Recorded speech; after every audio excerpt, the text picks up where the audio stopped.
Welcome to Mukta series 2। ড্রামার শুরুতেই আমরা Tian নামে একটা ছেলেকে দেখতে পাই, যার আজ জন্মদিন।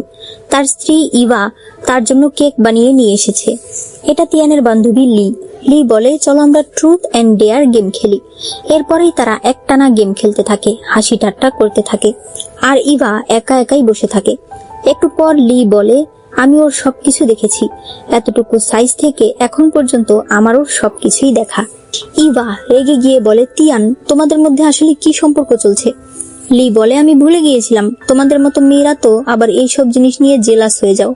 তিয়ান বলে, ও আর আমি ছোট থেকে একসাথে বড় হয়েছি, ও আমার ভাইয়ের মতো, তুমি কি নিয়ে রাগারাগি করছো?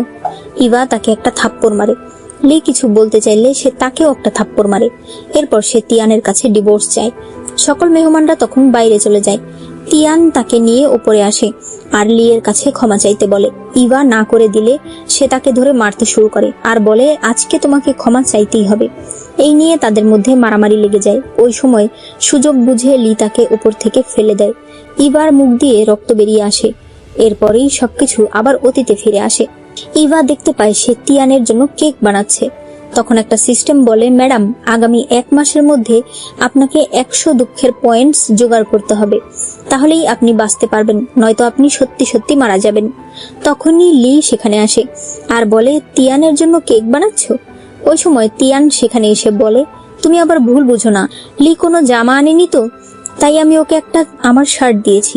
লি বলে, তিয়ান, গতকাল তুমি হেরে গেছো, তাই এবার তোমাকে আমার পোশাক ধুয়ে দিতে হবে। সে তাকে নিয়ে যায়। ইভা তখন কেকটাকে ফেলে দেয়। এরপর সে একজনকে ফোন করে বলে, আমার হাজবেন্ডের জন্মদিনে আসতে পারবে? সে বাইরে গেলে দেখতে পায় তিয়ান লিয়ের আন্ডারগার্মেন্টস ধুয়ে দিচ্ছে। লি তাকে দেখে আরো গিয়ে তিয়ানের গলায় ঝুলে পড়ে। সিস্টেম তখন বলতে থাকে, কি সব বেহায়াপনা চলছে?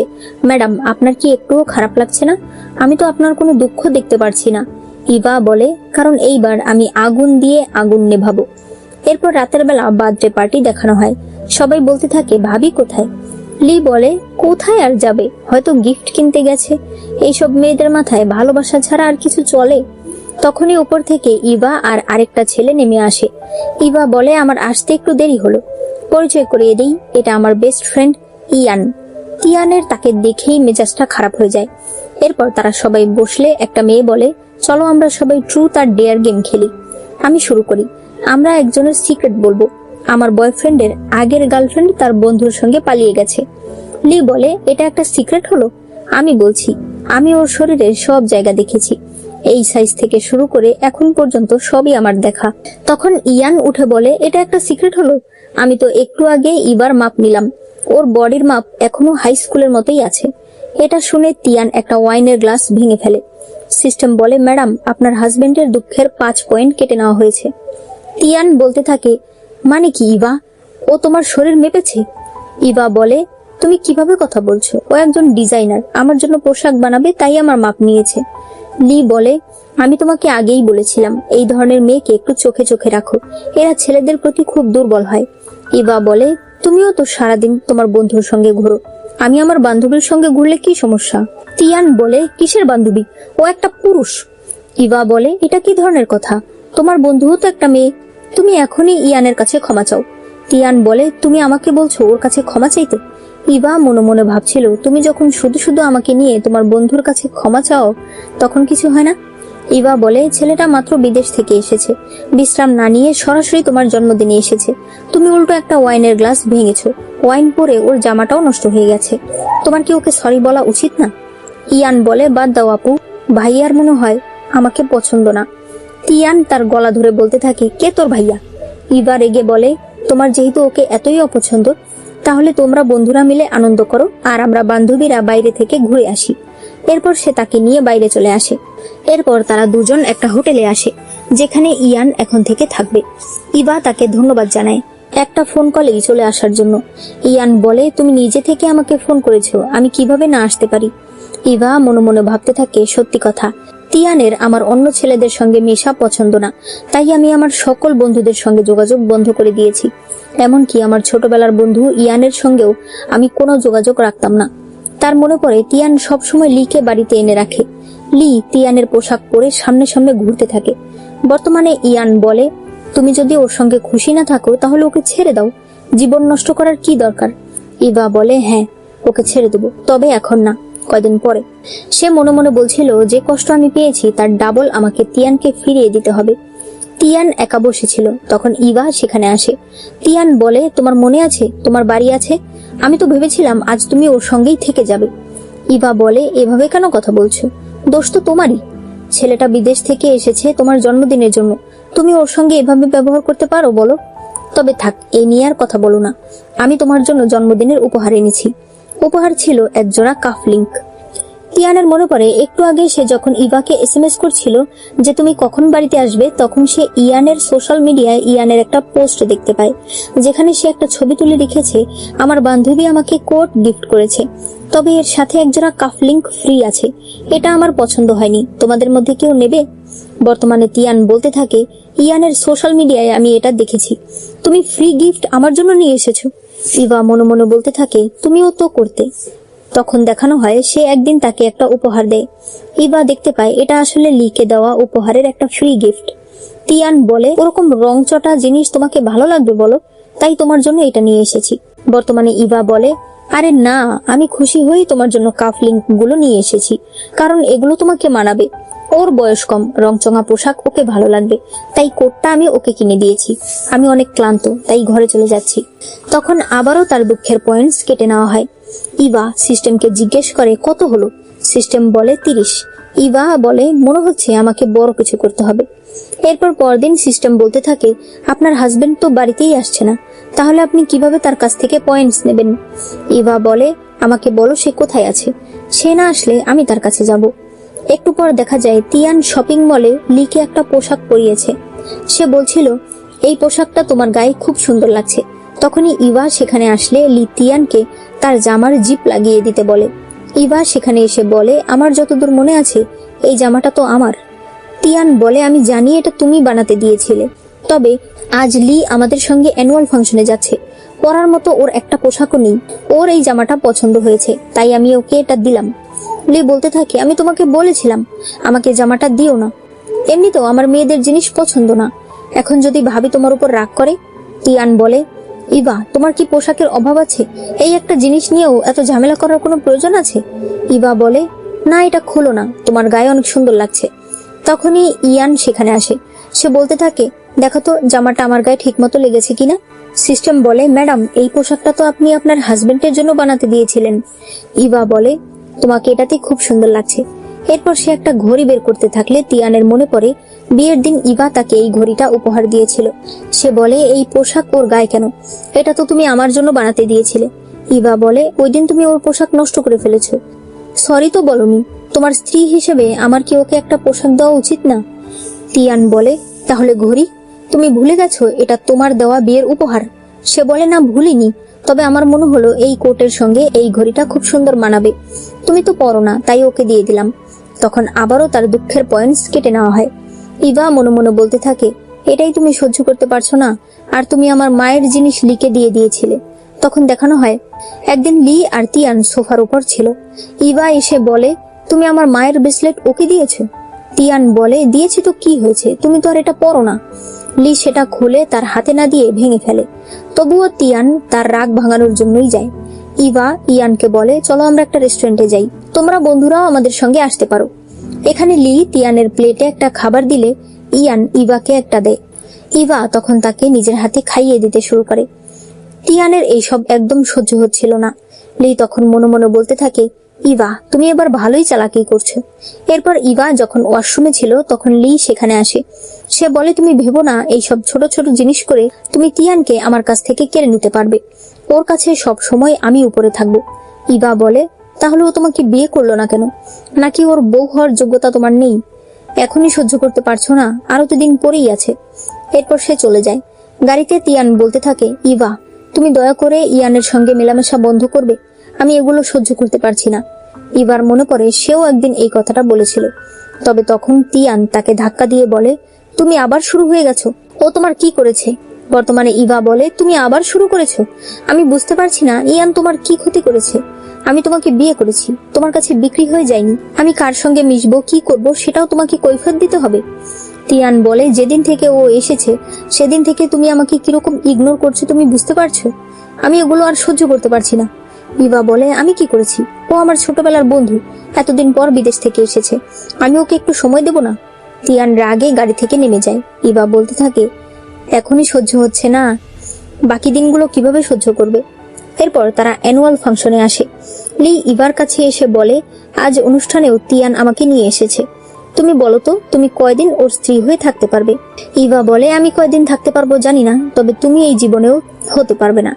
লি ইচ্ছে করে নিজের গায়ে ওয়াইন ফেলে দেয়, তবে ইভা ওয়াইন তার মুখে ছিটিয়ে দেয়। তখনই উপর থেকে একটা ঝুমুর খুলে পড়লে তিয়ান আর ইয়ান দুজনেই পড়ে যায়। ইভা দৌড়ে ইয়ানের কাছে যায়। তখন আবারও তিয়ানের পয়েন্টস কাটা হয়। ইভা মনে মনে বলছিল, এবার তোমার কষ্ট হচ্ছে, তুমিও তো আমার সঙ্গে এটাই করেছিলে। তখন দেখানো হয় লি আর ইভার অ্যাক্সিডেন্ট হয়, তবে লি তিয়ানকে বলে ও ইচ্ছে করে আমার গাড়ির সঙ্গে ধাক্কা দিয়েছে। তাই তিয়ান ইভাকে বকতে শুরু করে। সে বলে, তোমার যদি কোনো সমস্যা থাকে আমার উপর ঢালো, তুমি লিকে কেন মারতে চাইছো? অ্যাম্বুলেন্স আসলে সে ইভাকে বাদ দিয়ে লিকে তুলে দেয়। বর্তমানেও ইভা বলতে থাকে, তোমার কি সমস্যা? তুমি ইয়ানকে এতই অপছন্দ করো যে এখন তাকে মারতে চাইছো? তোমার যদি কোনো সমস্যা থাকে আমার উপর ঢালো। তিয়ান বলতে থাকে, তুমি এসব কি বলছো? আমি কিছুই করিনি। সে বলে, তুমি করনি, তাহলে এটা ইচ্ছে করে পড়ে গেল। তখন দেখানো হয় আগেরবার হাসপাতালেও তিয়ান বলছিল, তুমি ইচ্ছে করে লিয়ের গাড়ি ধাক্কা দিয়েছো। ইভা বলে, আমি ধাক্কা দেইনি, বরং ও ধাক্কা দিয়েছে। তুমি রাস্তার সিসিটিভি ক্যামেরা দেখতে পারো। তবে তিয়ান বলেছিল, আমি দেখব না। বর্তমানে ইভা বলে, আমি সিসিটিভি ফুটেজ দেখব না, কারণ আমি ইয়ানকে বিশ্বাস করি। ইভা বলতে থাকে, তুমি এখনই ওর কাছে ক্ষমা চাও। তিয়ান বলে, তুমি আমাকে ওর কাছে ক্ষমা চাইতে বলছো? তুমি কি ভুলে গেছো তুমি কার স্ত্রী? ইভা তাকে একটা থাপ্পড় মারে। এরপর সে ইয়ানকে নিয়ে সেখান থেকে চলে যায়। পরে সে ইয়ানকে দুটো মুভির টিকিট দেয়। এদিকে লি তিয়ানের আঘাতে ওষুধ দেয়। সে বলে, তুমি ইভার জন্য মন খারাপ করে আছো? আমি তোমাকে আগেই বলেছি, ওর মতো মেয়েকে তুমি সামলাতে পারবে না। তুমি চিন্তা করো না, আমি তোমার মন ভালো করেছি, যেভাবে আমি প্রতিবার করি। এরপর সে তাকে সিডিউস করতে শুরু করে। দেখা যায় এই সবকিছুই ইভা দেখছিল, আর সে একটা ছবি তুলে নেয়। পরে সে মনে মনে বলতে থাকে, এটাকে তুমি বলেছিলে যে তোমরা দুজন ভাই ভাই। তিয়ান লিকে সরিয়ে দেয়। লি বলে, তুমি এমন কেন করছো? প্রতিবারই যখন তোমার মন খারাপ হয় তুমি তো আমার কাছেই আসো। তবে তিয়ানের বারবার ইভার কথা মনে পড়ছিল। সে সেখান থেকে উঠে চলে যায়। পরদিন লি তার ব্যাগপত্র গুছিয়ে বলতে থাকে, আমার এখানে থাকা ইভার একদম পছন্দ না, আমি বরং চলে যাই, তাহলে হয়তো সে বাড়িতে ফিরে আসবে। তবে সে যখন বুঝতে পারে তিয়ান তাকে আটকাচ্ছে না, তখন সে অজ্ঞান হওয়ার নাটক করে। হাসপাতালে নিয়ে আসলে ডাক্তার বলে তার অবস্থা খুবই খারাপ, খুব তাড়াতাড়ি তার একটা অপারেশন করতে হবে। তার রক্তের RH নেগেটিভ। হাসপাতালে নেগেটিভ রক্ত পাওয়া যায় না। তিয়ান বলে, আপনি অপারেশনের ব্যবস্থা করুন, আমার স্ত্রীর নেগেটিভ রক্ত, আমি ওকে নিয়ে আসছি। সে যখনই বাইরে আসে তখনই ইভা তার হাত ধরে বলে, তাড়াতাড়ি চলো, ইয়ান অসুস্থ, তোমার রক্তের সঙ্গে ওর রক্তের মিল রয়েছে, তাই তোমাকে যেতে হবে। তিয়ান বলে, তুমি আমার রক্ত দিয়ে ওই ছেলেটার চিকিৎসা করবে? ইভা বলে, তুমি এটা কি ধরনের কথা বলছো? ও আমার ছোটবেলার বন্ধু, তুমি কি চোখের সামনে ওকে মরতে দেখবে? সে তার হাত ধরে নিয়ে গিয়ে অনেকগুলো রক্ত নেয়।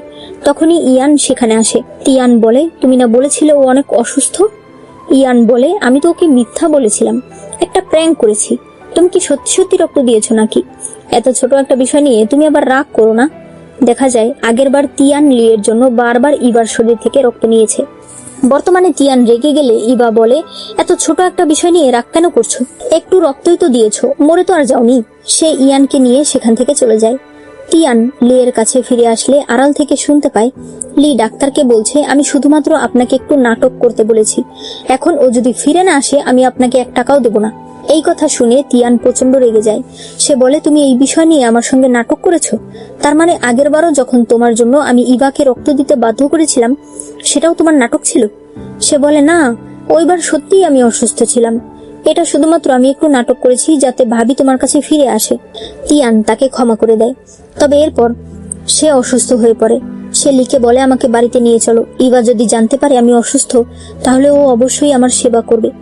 বাড়িতে তিয়ানের ঘুম ভাঙলে সে সামনে লিকে দেখতে পায় যে খাবার অর্ডার করে এনেছে এবং সেগুলো খাচ্ছে। তিয়ান বলে, আমার স্ত্রী কোথায়? লি বলে, আমি ওকে ফোন করেছি, কিন্তু ও বলল তোমার অসুস্থতার চাইতেও নাকি ইয়ানের সঙ্গে শপিংটা ওর কাছে বেশি জরুরি। তবে তুমি চিন্তা করো না, আমি তোমার জন্য অনেক খাবার অর্ডার দিয়েছি। তিয়ান বলে, আমার পেট এমনিতেই ব্যথা করছে, তুমি আমার জন্য একটু পরিচ রান্না করতে পারবে? সে বলে, আমি তো এসব রান্না করতে পারি না। তিয়ানের মনে পড়ে আগে যখনই সে অসুস্থ হতো ইভা যত্ন করে তার জন্য পরিচ রান্না করে আনতো।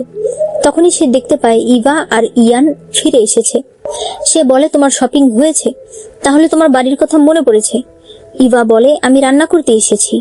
তিয়ানের মনে হয় ইভা হয়তো তার জন্য রান্না করতে গেছে। এরপর তারা ডাইনিং টেবিলে বসেছিল। ইভা এক বাটি নুডলস এনে ইয়ানকে দেয়। তিয়ান বলে, এটা তুমি আমার জন্য রান্না করনি? সে বলে, তোমার জন্য কেন রান্না করব? সে মনে করে তিয়ানের গ্যাস্ট্রিকের সমস্যা বলে ইভা সবসময় বাড়িতে রান্না করত। তবে এই নিয়ে লি অনেক ঝামেলা করত, কারণ তার বাইরের খাবার পছন্দ। তখন তিয়ান বলে দেয়, আজকের পর থেকে তুমি আর রান্না করবে না। বর্তমানে ইভা বলে, তুমি তো বাইরেই খাও, আজ আবার কেন বাড়িতে খেতে চাইছো?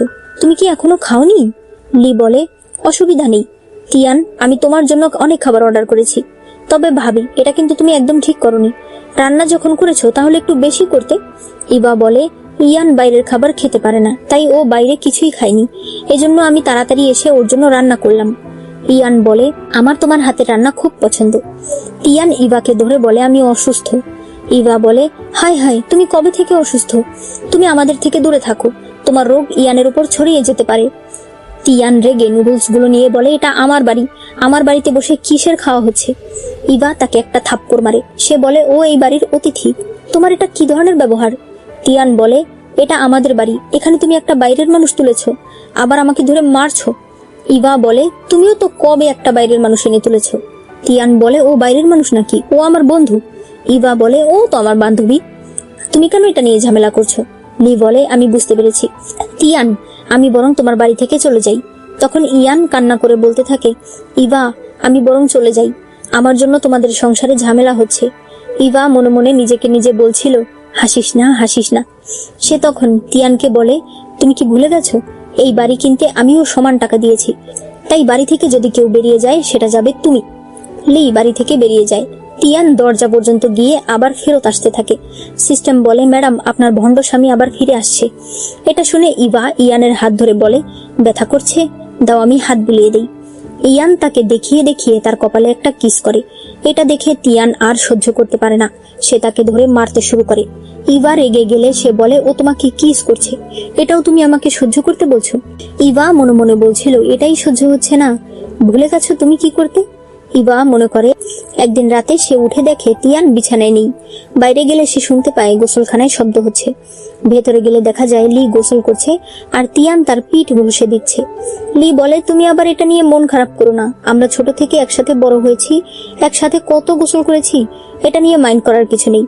বর্তমানে ইভা বলে, আমরা দুজন বান্ধবী, বান্ধবীরা জড়িয়ে ধরে, গালে কপালে কিস করে, এগুলো একদম স্বাভাবিক। তিয়ান রেগে ঘর থেকে বেরিয়ে যায়। এরপর কয়েকদিন পরে সিন দেখানো হয়, যেই রেস্টুরেন্টে তিয়ান ছিল ওই রেস্টুরেন্টেই ইভা আর ইয়ান আসে। ইভা সিস্টেমকে জিজ্ঞেস করে কত পয়েন্টস হয়েছে। সিস্টেম বলে 90। ইভা মনে মনে ভাবতে থাকে, এই কয়দিন ধরে আমি যত যাই করছি তিয়ানের পয়েন্টস বাড়ছেই না, মনে হচ্ছে ওর সহ্যের ক্ষমতা আরো বেড়ে গেছে, এবার ধামাকা কিছু করতে হবে। এরপর আবারও তারা একটা পার্টিতে আসে। সবাই বলাবলি করতে থাকে, এরা স্বামী স্ত্রী দুজন আলাদা আলাদা আসে, সাথে করে আলাদা মানুষদের নিয়ে আসে, এদের মধ্যে আবার কি ঝামেলা হয়েছে। তখনই ইভার বমি আসতে শুরু করলে সে তাড়াতাড়ি বাইরে যেতে থাকে। এটা দেখে লি বলে, কি ব্যাপার, তোমার বউ আবার প্রেগনেন্ট নাকি? তিয়ান আর লি হাসপাতালে আসলে ডাক্তার বলে, আপনি কি আপনার স্ত্রীর রিপোর্ট নিতে এসেছেন? সে রিপোর্ট দেখালে দেখা যায় ইভা প্রেগনেন্ট। তখনই ইভা সেখানে আসে। তিয়ান কান্না করে বলতে থাকে, তুমি এটা কি করে করতে পারলে? আমি ভেবেছিলাম তুমি ইয়ানের সঙ্গে থাকো শুধুমাত্র আমার অ্যাটেনশন পাওয়ার জন্য, কিন্তু তুমি এটা কি করলে? সিস্টেম বলতে থাকে, ম্যাডাম, পয়েন্টস বাড়ছে, 95 হয়ে গেছে। ইভা মনে মনে বলছিল, ওহ, তাহলে তো আরেকটু ঘি ঢালতে হয়। সে বলে, চিৎকার চেঁচামেচি কেন করছো? তোমার আর আমার এত বছর হয়েছে, বিয়ে হয়েছে, বাচ্চা হবে, এটা স্বাভাবিক। ইভা মনে মনে বলে, গত জন্মে আমাকে সত্যিটা বলার জন্য ধন্যবাদ লি। আসলে গত জন্মে লি তার কানে কানে বলেছিল, তুমি সবসময় চিন্তায় থাকো না কেন তোমার বাচ্চা হয় না, কারণ তিয়ান নিজের অপারেশন করিয়েছে যাতে কখনো তুমি তার বাচ্চার মা হতে না পারো। বর্তমানে লি বলে, তুমি হয়তো জানো না, তিয়ান তোমাদের বিয়ের আগেই অপারেশন করিয়েছিল যাতে তুমি কোনোদিন প্রেগনেন্ট না হও। তিয়ান বলে, এখনই অ্যাবর্শন করো আর ওর কাছ থেকে দূরে যাও, আমি সবকিছু ভুলে যাব। ইভা বলে, যখন তুমি সবকিছু জেনেই গেছো তাহলে আমার আর লুকানোর কিছু নেই, চলো আমরা ডিভোর্স নিতে যাব। এটা শুনে তিয়ান কান্না করতে শুরু করে। সে বলে, কেন কেন তুমি আমাকে ছেড়ে ওকে আর ওর বাচ্চাকে বেছে নিচ্ছ? তখন সিস্টেম বলে, ম্যাডাম 100 পয়েন্টস পূর্ণ হয়ে গেছে। ইভা মনে মনে বলছিল, এবার তোমাকে আমার আর প্রয়োজন নেই। সে তাকে ধাক্কা দিয়ে বলে, কারণ তুমি একটা ইউজলেস। এরপর সে ইয়ানের সঙ্গে চলে আসে। লি মনে মনে বলছিল, ভালো হয়েছে, ওদের ডিভোর্স হয়ে গেলে আমি হব তিয়ানের স্ত্রী, এই আরামায়েশ সব আমার থাকবে। অন্যদিকে ইয়ান তার এক লয়ার বন্ধুর সঙ্গে ইভার পরিচয় করায়। ইভা তাকে কিছু কন্ট্রাক্টের কাগজ দেয়, যেগুলো বিয়ের আগেই সে আর তিয়ান করেছিল, এবং তিয়ান যে তাকে চিট করেছে তার সকল প্রমাণও এখানে আছে। এদিকে লি তিয়ানকে বলে, তুমি কোথায় যাচ্ছ? ও তোমাকে চিট করেছে, তারপরও তুমি ওর কাছে যাচ্ছ, তোমাদের ডিভোর্স হয়ে যাবে। তিয়ান বলে, আমি কোনোদিন ওকে ডিভোর্স দেব না। সে রিসেপশনের ফোন নিয়ে ইয়ানের কাছে ফোন করে, তবে এর মধ্যেই এরা সেখানে চলে আসে। ইভা বলে, তোমার সঙ্গে ডিভোর্স নিয়ে কথা ছিল। তিয়ান বলে, তোমার আর আমার সম্পর্ক কি এই পর্যায়ে চলে গেছে? আমি জানি তুমি এমন একটা কাজ করেছো যেটা সব মেয়েরাই জীবনে একবার করে। ইভা বলে, তুমি আমাকে দোষ দিচ্ছ? সে বলে, না, তোমার দোষ না, সব দোষ এই শয়তানটার। ও তোমাকে সিডিউস করেছে।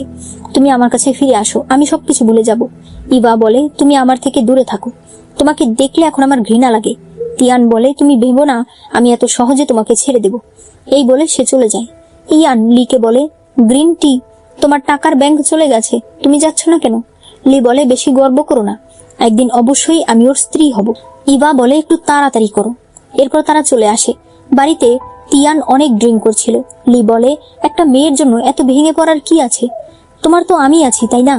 তুমি এখন ভাবো কিভাবে ওকে ডিভোর্স দেবে, আর ও যেন তোমার থেকে 1 টাকাও নিতে না পারে। তিয়ান বলে, বিয়ের আগেই আমি কন্ট্রাক্টে সাইন করেছিলাম, আমাদের ডিভোর্স হয়ে গেলে কোম্পানির 60% শেয়ার ইভার নামে চলে যাবে। লি তখন মনে মনে বলতে থাকে, টাকাই যদি না থাকে তাহলে আমি ওকে বিয়ে করে কি করব? সে বলে, কেন? তুমি ওকে এত টাকা কেন দেবে? ওই তো তোমাকে চিট করেছে। তিয়ান বলে, কারণ এই টাকা ওরই। তখন দেখানো হয় ইভার বাবা মা এই বিয়েতে রাজি ছিল না। ইভা বলে, যদিও ও এখন গরিব, তবে আমার ভরসা ও একদিন অনেক বড় হবে। এরপর থেকেই তার সকল কাজে ইভা তাকে সাহায্য করেছে, সব সময় তাকে মোটিভেট করেছে, সাহস দিয়েছে। তিয়ান কান্না করে বলতে থাকে, এখন হঠাৎ করে ও কিভাবে আরেকজনকে ভালোবেসে ফেললো। তখনই তারা দেখতে পায় ইভা এসেছে। তিয়ান তার কাছে গেলে ইভা তাকে সরিয়ে দেয়। এরপর সে বাকিদেরকে ডাক দিলে ইয়ান আর আরো অনেক লোকেরা আসে। ইভা বলে, যেহেতু আমাদের ডিভোর্স হয়ে যাচ্ছে তাই আমি আমার সব জিনিস নিয়ে যাচ্ছি। তার জিনিস নামানো হলে লি বলে, এগুলো কোথায় নিয়ে যাচ্ছ? এগুলো আমার। ইভা বলে, আমাকে তিয়ান পেয়েছো, তোমার বলবে আর জিনিস তোমার হয়ে যাবে। ইয়ান বলে, তিয়ান ভাই, তোমারও দোষ আছে, তোমার বন্ধুকে জিনিস দেবে, নিজে কিনে দাও, নিজের বউয়ের জিনিস কেউ বন্ধুকে দেয়? তিয়ান লিকে বলে, তুমি তো বলেছিলে এসব মেয়েদের জিনিস তোমার পছন্দ না। একজন স্টাফ বলে, এই বিয়ের ছবিটা কি করব? ইয়ান সেটা নিজের কাছে আনে, এরপর তিয়ানের দিকে তাকিয়ে সেটা ফেলে দেয়। তিয়ান সেটা ধরে বলতে থাকে, ইভা, তুমি তাকিয়ে তাকিয়ে দেখছো ও আমাদের বিয়ের ছবিটা ভাঙছে, তুমি কিছুই বলছো না। ইভা বলে, ইয়ান, এটা কিন্তু তোমার অন্যায় হয়েছে। সে ভেতর থেকে ছবিটাকে বের করে 2 টুকরা করে তিয়ানের ছবিটা ফেলে দেয়। এরপর ইয়ানকে বলে, তুমি যদি হাতে ব্যথা পেতে। এরপর সে তাকে নিয়ে বেরিয়ে যায়। তিয়ান কান্না করতে শুরু করলে লি বলে, এত কিছুর পরেও তুমি ওকে কোম্পানির শেয়ার দেবে? তিয়ান বলে, এটা আমার ঘরের ব্যাপার, আমি সিদ্ধান্ত নিয়েছি আমি আবার সার্জারি করাবো।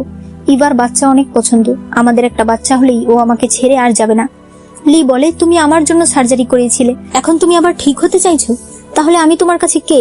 তিয়ান বলে, এবার তুমি আমার বাড়ি থেকে চলে যাও। এরপর সে সার্জারি করে। ডাক্তার বলে তার সার্জারি সফল হয়েছে। তখন সে সামনে ইভাকে দেখতে পায়। সে তার কাছে গিয়ে বলে, আমি আবার সার্জারি করিয়েছি, তুমি একটা বাচ্চা চেয়েছিলে না, তুমি তোমার বাচ্চাটা অ্যাবর্ট করো, এরপর আমাদের নিজেদের বাচ্চা হবে। ইভা মনে মনে ভাবে, তুমি ইচ্ছে করে নিজের সার্জারি করিয়েছো। লি বিষয়টা জানতো, তারপরও তোমরা মিলে আমাকে অপমান করেছো। তখন দেখানো হয় ইভা তিয়ানকে বলে, তুমিও একবার ডাক্তার দেখাবে। তখন তিয়ানের মা বলে, আমার ছেলে একদম সুস্থ, নিজে মা হতে পারছো না, তার দোষ আমার ছেলেকে দিচ্ছ। লি বলে, তাই তো, তিয়ান আসলেই অনেক ভালো, নয়তো এরকম স্ত্রীকে অন্য ছেলেরা কবে ডিভোর্স দিয়ে দিত। তবে তুমি চিন্তা করো না, তোমার সন্তানের প্রয়োজন হলে আমার কাছে চলে এসো। ভাবি, এটা নিয়ে তুমি আবার রাগ করো না, বংশ তো এগিয়ে নিয়ে যেতে হবে, তাই না? বর্তমানে ইভা বলে, তোমার যদি বাচ্চার প্রয়োজন হয় তোমার বন্ধুর কাছে যাও, আমার কাছে কেন এসেছো? তিয়ান বলে, ওর আর আমার মধ্যে কোনো কিছুই নেই, আমাদের সম্পর্ক একদম পবিত্র। ইভা তখন ভিডিও বের করে বলে, এই তোমাদের পবিত্র সম্পর্ক? তিয়ান এটা দেখে বলে, তুমি এটা কোথায় পেলে? তবে বিশ্বাস করো, ওই দিন আমাদের মধ্যে কিছুই হয়নি। ইভা বলে, হ্যাঁ ঠিক আছে, ওই দিন কিছুই হয়নি, তবে এরকম বহুদিন তোমাদের আছে। সে ইয়ানকে নিয়ে সেখান থেকে চলে যায়। তিয়ান তখন মনে মনে ভাবতে থাকে, তোমার বাচ্চাটা থাকলে তুমি কখনোই আমার কাছে আসবে না। সে এরপর একটা ফার্মেসির দোকানে গিয়ে অ্যাবর্শনের পিল কিনতে চায়। দোকানদার বলে, তুমি কেমন পুরুষ মানুষ, গার্লফ্রেন্ডের দায়িত্ব না নিয়ে ওষুধ কিনতে এসেছো। তবে সে তাকে ওষুধ দিয়ে দেয়। বাড়িতে আসলে লি ওষুধ দেখে বলে, তুমি ইভাকে ওষুধ খাওয়াতে চাইছো? তিয়ান বলে, একমাত্র এভাবেই ও আমার কাছে ফিরে আসবে। লি বলে, ও তোমার কাছে ফিরে আসবে না। কারণ এইটুকু বলতেই তিয়ান বলে, কেন ও ফিরে আসবে না? তুমি কি কিছু জানো? সে বলে, না। তবে তুমি কি একটা বাচ্চা চাও? আমি তোমাকে সাহায্য করতে পারি। তিয়ান বলে, তুমি আমার কাছ থেকে দূরে থাকো, আমি তোমাকে শুধুমাত্র বন্ধু মনে করি। সে বলে, বন্ধু? বন্ধুরা একসঙ্গে রাত কাটায় নাকি? তিয়ান তাকে গালি দিয়ে বলে, তোমার কারণেই আজ আমার সংসারের এই অবস্থা। লি বলে, এতদিন তুমি আমাকে ব্যবহার করে এখন তুমি আমাকে এসব বলছো? এই জন্যই তো ইভা তোমাকে ছেড়ে চলে গেছে। এরপর সেও চলে যায়। পরের সিনে দেখা যায় ইভার বাড়িতে একজন কাজের লোক এসেছে। সে বলে ইয়ান তাকে পাঠিয়েছে এবং ইয়ান তার জন্য একটা স্যুপ রান্না করে দিয়েছে। ইভা যখনই সেটা খেতে যায় তখন ইয়ান চলে আসে।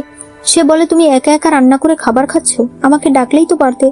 ইভা ভীষণ অবাক হয়ে যায়। সে বলে, তুমিই তো রান্না করে পাঠালে। ইয়ান আর ইভা দুজনেই তখন ওই মহিলার দিকে তাকায়। ইয়ান বলে, আগেই ওনাকে কিছু বলো না, আমি আগে এটা পরীক্ষা করে আনি। এরপর সে এসে বলে, এটাতে অ্যাবর্শনের পিল পাওয়া গেছে। এরপর তারা ওই মহিলাকে ধরলে মহিলা বলে, এটা ইয়ান মাস্টার আপনার জন্য পাঠিয়েছে। ইয়ান বলে, আমি পাঠিয়েছি, অথচ আমি জানি না।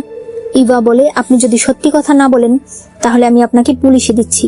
সেই মহিলা তখন বলে যে তাকে তিয়ান পাঠিয়েছে। এরপর তিয়ান এসে দেখে ইভা হসপিটালের সার্জারি রুমের পাশে বসে আছে। সে বলে, তোমার কি অ্যাবর্শন হয়ে গেছে? তুমি চিন্তা করো না, আমাদের দুজনের অনেক বাচ্চা হবে। ইয়ান তাকে ধরে মারতে শুরু করে। তিয়ান বলে, তুমি কেন রাগ করছো? এমনিতেও ওই বাচ্চা অবৈধ। ইভা, তুমি মন খারাপ করো না, আমাদের দুজনের বাচ্চা হবে। ইভা বলে, তুমি হবে আমার বাচ্চার বাবা? সে তাকে একটা রিপোর্ট ছুড়ে দিয়ে বলে, ভালো করে দেখো, তোমার মধ্যে বাবা হওয়ার ক্ষমতাই নেই। তিয়ান বলে, অসম্ভব, এটা মিথ্যা, আমি কোনো ডাক্তার দেখাইনি। ইভা বলে, কয়দিন আগে তুমি যে সার্জারি করেছিলে তার রিপোর্ট এটা। তারা তোমাকে ফোনে না পেয়ে আমাকে ডেকে রিপোর্ট দিয়েছে। তখন দেখানো হয় ডাক্তার ইভাকে বলেছে, আপনার হাজবেন্ড আগে যে একটা সার্জারি করিয়েছিল তার ফলে তার ইনফেকশন হয়, আর সেই কারণেই তার বাবা হওয়ার ক্ষমতা এখন একেবারে 0%। তিয়ান বলে, অসম্ভব। সে বলে, তোমার বিশ্বাস না হলে রিপোর্টটা নিয়ে গিয়ে কোনো এক্সপার্টকে দেখাও। তিয়ান রিপোর্ট ডাক্তারের কাছে নিয়ে গেলে ডাক্তার বলে, এটা সত্যি, অপারেশন সাকসেসফুল হয়েছে ঠিকই, তবে আপনার আগের ইনফেকশনের কারণে আপনার বাবা হওয়ার সম্ভাবনা একেবারেই 0। আমাদেরকে ক্ষমা করবেন, শুরুর দিকেই যদি আপনি আসতেন তাহলে হয়তো সম্ভাবনা ছিল, তবে এখন আর কোনো সম্ভাবনা নেই। তিয়ানের মনে পড়ে বিয়ের আগে একদিন সে ড্রিঙ্ক করছিল। তখন লি তাকে বলে, কয়দিন পর তুমি আরেকটা মেয়েকে বিয়ে করবে, তোমাদের বাচ্চা হবে, তোমার নিজের সংসার হবে, তখন তোমার আর আমার কথা মনে থাকবে না। সে কান্না করে করে কথাগুলো বলছিল। তিয়ান বলে, তুমি মন খারাপ করো না, আমি ওর সঙ্গে কখনোই বাচ্চা নেব না। বাচ্চার জন্য হলেও আমাকে তোমার কাছে আসতেই হবে, আমি আজই গিয়ে সার্জারি করে ফেলবো। লি বলে, তাই নাকি? তাহলে চলো, আমার এক পরিচিত হসপিটাল আছে, সেখানে প্রাইভেটে কাজ হবে, কেউ জানবে না। এরপরেই সে তাকে নিয়ে যায়। তিয়ান ইভার কাছে এসে বলে, তুমি আমাকে ক্ষমা করে দাও, তবে এখন বাচ্চা নেওয়ার অনেক পদ্ধতি রয়েছে, আমরা না হয় টেস্ট টিউবে বাচ্চা নিলাম। ইভা বলে, তোমার বাবা হওয়ার সম্ভাবনা 0%। তুমি কি দিয়ে এই আশা করছো? তুমি নিজের সার্জারি করে আমাকে কত অপমান করিয়েছো। তোমার মা প্রতিদিন আমাকে খোঁটা দিত, অথচ তুমি তাকে কিছু না বলে আমাকেই দোষ দিতে। এরপর সে সেখান থেকে চলে যায়। তখন পুলিশ এসে বলে, আমাদেরকে একজন রিপোর্ট করেছে আপনি নাকি ইচ্ছে করে কাউকে অ্যাবর্শনের পিল খাওয়াতে চেয়েছেন। তিয়ান তাদের সঙ্গে চলে যায়। এরপর তিয়ান বাড়িতে আসলে লি তাকে একটা ফুলের তোড়া দিতে চায়। তিয়ান বলে, তুমি আমার সব শেষ করে দিয়েছো, তোমার কারণে এখন আমি বাবা হতে পারবো না। লি তার কাছে ক্ষমা চাইতে থাকে। সে বলতে থাকে, আমাকে ক্ষমা করে দাও, ওই হাসপাতালের কাজ যে এত খারাপ আমি জানতাম না। তবে তুমি চিন্তা করো না, তুমি যেমনই হও না কেন আমি সারা জীবন তোমার সাথে আছি। এখন তুমি ভাবো কিভাবে তুমি ইভাকে আটকাবে।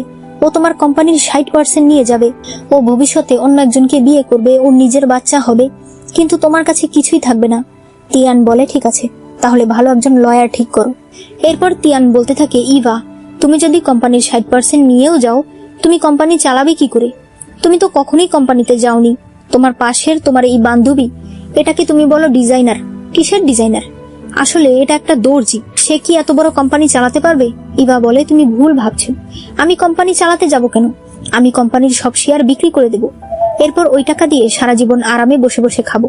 তিয়ান বলে, তুমি আমার উপর চিটিং এর আরোপ দিয়েছো, তবে তুমি নিজেই অন্য একজনের বাচ্চার মা হতে চলেছো, তাই চিটিং তো তুমি করেছো, তাহলে তুমি 60% কেন পাবে?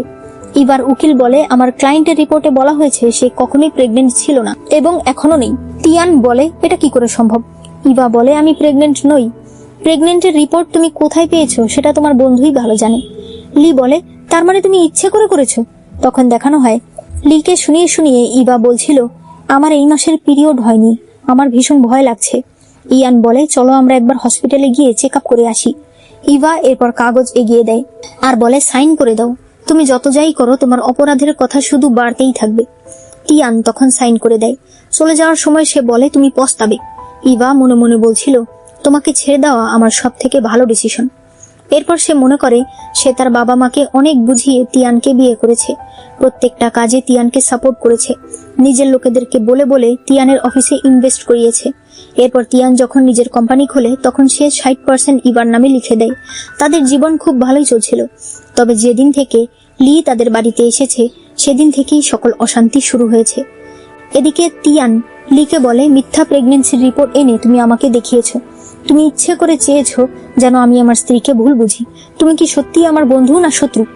লি বলে, আমি তো তোমার জন্যই করেছি। তিয়ান তার গলা চেপে ধরে বলে, আমার জন্য করেছো? তুমি না থাকলে আমি সবকিছু হারাতাম, আমি আমার বাবা হওয়ার ক্ষমতা হারাতাম। লি বলে, তুমি নিজের ইচ্ছায় আমার সঙ্গে সার্জারি করতে গেছো, এখন আমাকে কেন দোষ দিচ্ছ? সে সেখানে থাকা একটা ফুলদানি দিয়ে তার মাথায় আঘাত করে পালিয়ে যায়। পরদিন ইভা আর তিয়ানের ডিভোর্স হয়ে যায়। তখন সিস্টেম ইভাকে বলে, ম্যাডাম আমি ফিরে এসেছি। আপনি যেহেতু খুব সহজে সুন্দর মতো আপনার টাস্ক কমপ্লিট করেছিলেন, তাই এখন পুরস্কার হিসেবে আপনাকে অনেক টাকা দেওয়া হচ্ছে। ইভা সিদ্ধান্ত নেয় এবার সে নিজের কোম্পানি খুলবে। এরপর 1 বছর পরে সিন দেখানো হয়। ইভা এখন অনেক বড় একজন বিজনেস ওম্যান। পার্টিতে যারা যারা এসেছে সবাই শুধু একটাই আশা করছিল ইভার নজর যেন তাদের দিকে পড়ে, কারণ ইভা যদি তাদের কোম্পানিতে ইনভেস্ট করে তাহলে তাদের আর কোনো চিন্তা নেই। তখনই তিয়ান সেখানে আসে। সে বলে, তুমি আমার সঙ্গে ফিরে চলো, আমি লিকে আমার জীবন থেকে সরিয়ে দিয়েছি। ইয়ান সিকিউরিটি দিয়ে তাকে ধরিয়ে দেয়। ইভা সিকিউরিটিদের বলে, আপনাদের কি সমস্যা? যে কেউ আমার পার্টিতে ঢুকে আসছে। তারা তখন তাকে বের করে দেয়। তিয়ান যখন ড্রিঙ্ক করছিল তখন সে দেখতে পায় লি একজনকে বিয়ে করেছে আর এখন তাদের একটা বাচ্চাও হয়েছে। তারা চেক আপের জন্য হসপিটালে এসেছে। তিয়ানকে দেখে লি তার হাজবেন্ডকে তাদের রিপোর্ট আনতে বলে। তিয়ান বলে, ওটা তোমার স্বামী? তুমি আমার কাছ থেকে সবকিছু কেড়ে নিয়ে এখন আমার স্বপ্নের জীবন কাটাচ্ছ। লি বলে, তিয়ান ওই সময় আমি বুঝতে পারিনি, সব জিনিস আবেগ দিয়ে হয় না। নিজের স্বার্থপরতার জন্য আমি তোমার আর ভাবির সম্পর্ক নষ্ট করেছি। আমি মানছি আমি অনেক বড় অন্যায় করেছি, তবে আমি এখন বিয়ে করেছি, আমার একটা বাচ্চা আছে, দয়া করে আমাকে ছেড়ে দাও। তিয়ান বলে, ওই সময় তো তুমি মাটিতে বসে বলেছিলে ভবিষ্যতে আমি যেমনই হই তুমি আমার সাথে থাকবে। তুমি যেহেতু আমার বাবা হওয়ার ক্ষমতা কেড়ে নিয়েছো, তাহলে তোমার বাচ্চাটা আমাকে দিয়ে দাও। তাদের মধ্যে কারাকারি শুরু হলে সে লিকে একটা ধাক্কা দেয়। লি মাটিতে পড়ে যায় আর রক্তে ফ্লোর ভরে যায়। লি এর স্বামী সেখানে দৌড়ে আসে। তিয়ান সেখান থেকে পালিয়ে ইভার বাড়ির সামনে এসে বলতে থাকে, ইভা একবার আমাকে দেখো, আমার জীবনের সবচেয়ে সৌভাগ্য ছিল তোমার সঙ্গে পরিচিত হওয়া, আমার সবচেয়ে দুর্ভাগ্য তোমাকে হারিয়ে ফেলা। ইভা পর্দা লাগিয়ে দেয়। তিয়ান বলে, আমি তোমার কাছে ক্ষমা চাইতে আসিনি, আমি এসেছি আশীর্বাদ করতে। তুমি আজীবন এভাবে সম্মানের সাথে বেঁচে থাকো, ভালো থাকো। এরপর সে পুলিশে ফোন করে লিকে মারার জন্য স্যারেন্ডার করে। আর এখানেই আজকের ড্রামাটি শেষ হয়ে যায়। এই ড্রামাতে আমাদেরকে শেখানো হয়েছে প্রত্যেক সম্পর্কেরই একটা সীমানা রয়েছে। গার্লফ্রেন্ড, বয়ফ্রেন্ড কিংবা বন্ধু, প্রত্যেক সম্পর্কেরই একটা নির্দিষ্ট সীমানা আছে। সেই সীমানা কখনোই পার করা উচিত না।